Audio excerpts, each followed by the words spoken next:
Never thought I'd be here, but yet here I am. This weekend my wife, 38F, and our daughter, 13F, went to visit her mom.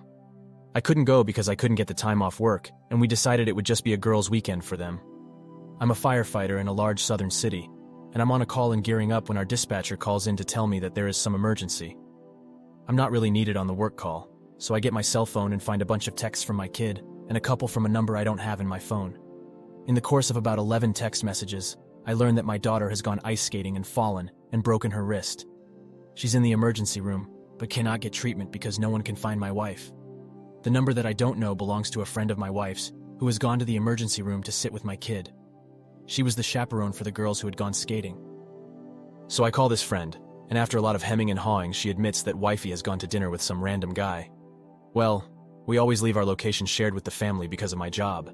And sure enough, I pull up an address and Google it, and it's a freaking hotel. This was 10 p.m. It's now almost 4 hours later and she hasn't answered my texts, but she did finally call our kid. I have permission and insurance information and she got a cast and a referral to see an orthopedist when she gets home. The friend took our daughter back to her grandmother's and texted me. She said, "I'm sorry you had to find out this way about a guy's name. Apparently it's been going on every time she's gone home that I haven't gone. Meanwhile, I've worked countless hours of overtime to pay off our house, take us a nice vacations, send our daughter to the most expensive private school in our city. I'm a fool." Now for the top comments. Lawyer and file for divorce. You're not a fool, buddy, your wife is. You were doing your family duties and working hard for y'all's life. I guess all the family knows now at least what kind of slore your wife is. Send your wife back to her parents. I am so sorry. What a piece of shush your wife is. You know what to do. Save all the texts between you and that friend. Get a lawyer. Do not waver. If your lawyer clears you, for sure, let as many people in your circle know so she doesn't control the narrative. Stay strong. She will try to win you back. If AP has a spouse, tell the spouse. Work on you and focus. Do not let her weasel back in. You can spend some time looking at so many stories in this sub. Look at the ones who reconciled and took them back. It doesn't change. Everybody thinks they are the exception or special. They're not. I'm so sorry for your situation. Your wife was disloyal to both your daughter and you. That's lower than low. See a divorce lawyer this week. Now for the first update. Spoke with a lawyer, as many of you suggested. During that conversation, I realized that she doesn't really have a lot of access to money that is hers. Removed her as an authorized user of my credit cards. Put two-factor authentication on just about anything else that she might try to get her hands on. Pulled my credit report to discover that she opened a joint credit card I didn't know about. Since I'm on the account as well, I was able to log in and print out the charges. A basically perfect timeline of restaurants and hotels that she has paid for. Turns out she also has accounts on Tinder and Bumble, which showed up when I combed through the last few phone bills. Have a pal who is a deputy sheriff in these parts, who is going to be here tonight when she gets home. I've gotten her a room at a nearby hotel for the week and paid for it up front. She can sleep there for now and figure it out on her own starting tomorrow. Daughter and I spoke and she knows what is up and is angry at mom. So next steps are to find someone for her to talk to. Thanks to my job, I've got great insurance, so that is one less thing to worry about.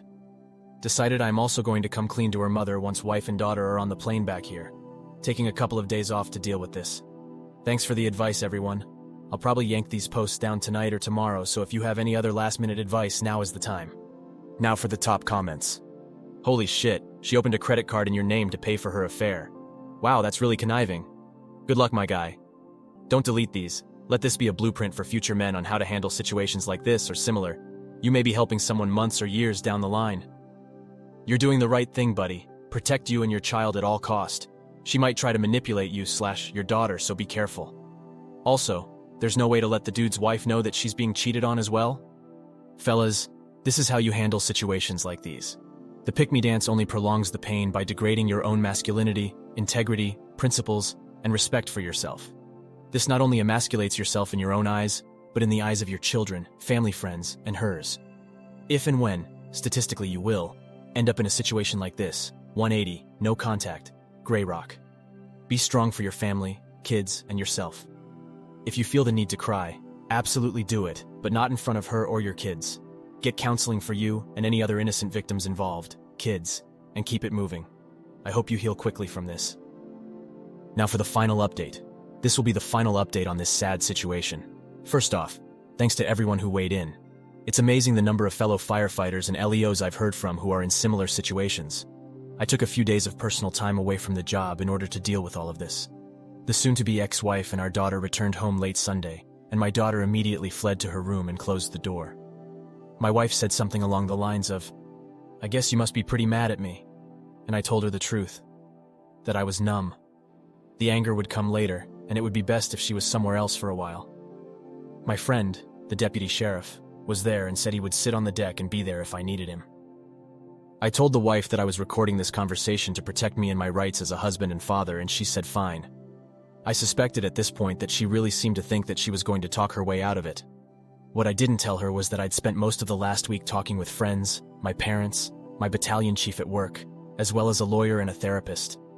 I've got a ton of leave and a supportive bunch of coworkers, and if I need to take months off to deal with this, I can.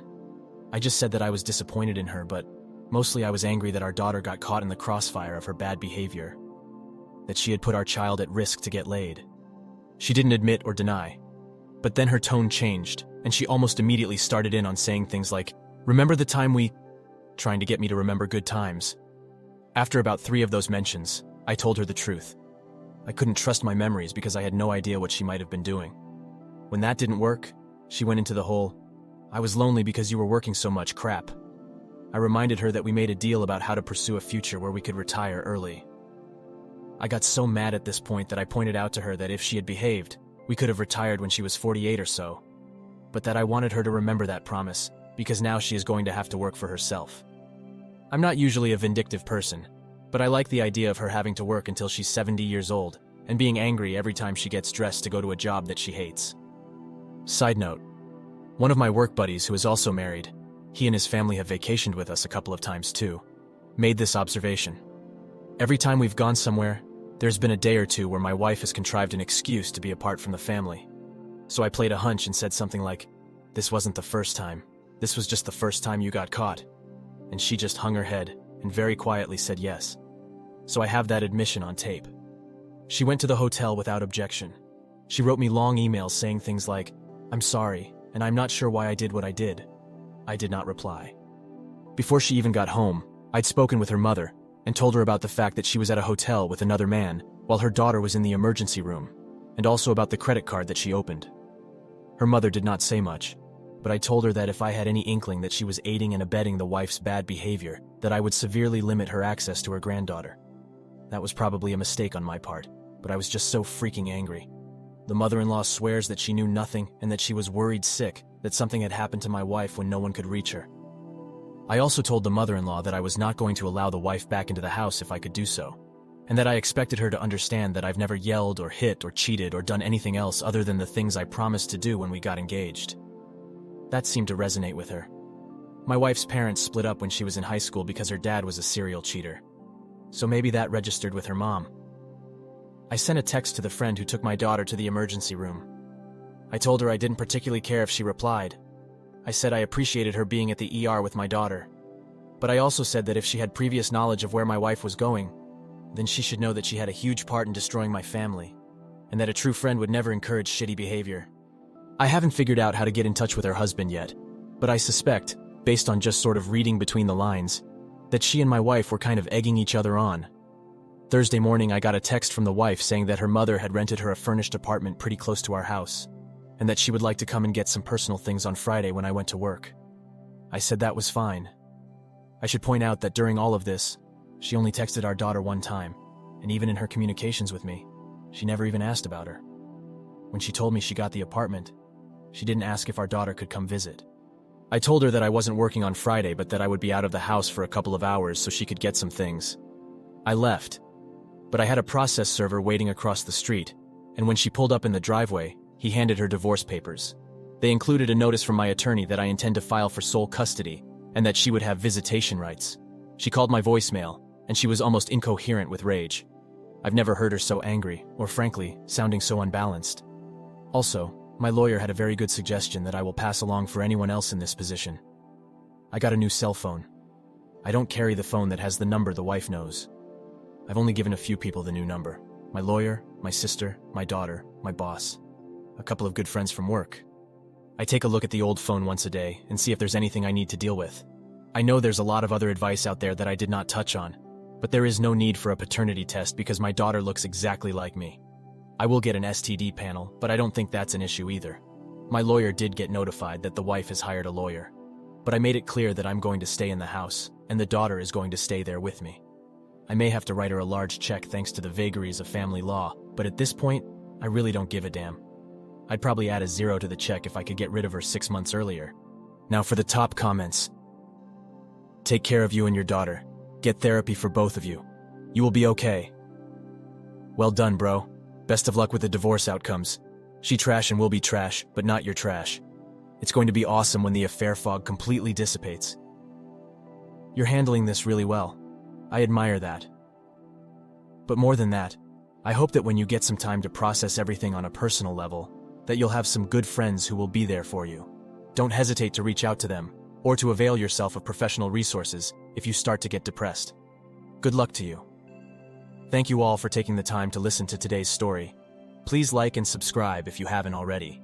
Take care and I'll see you in the next one.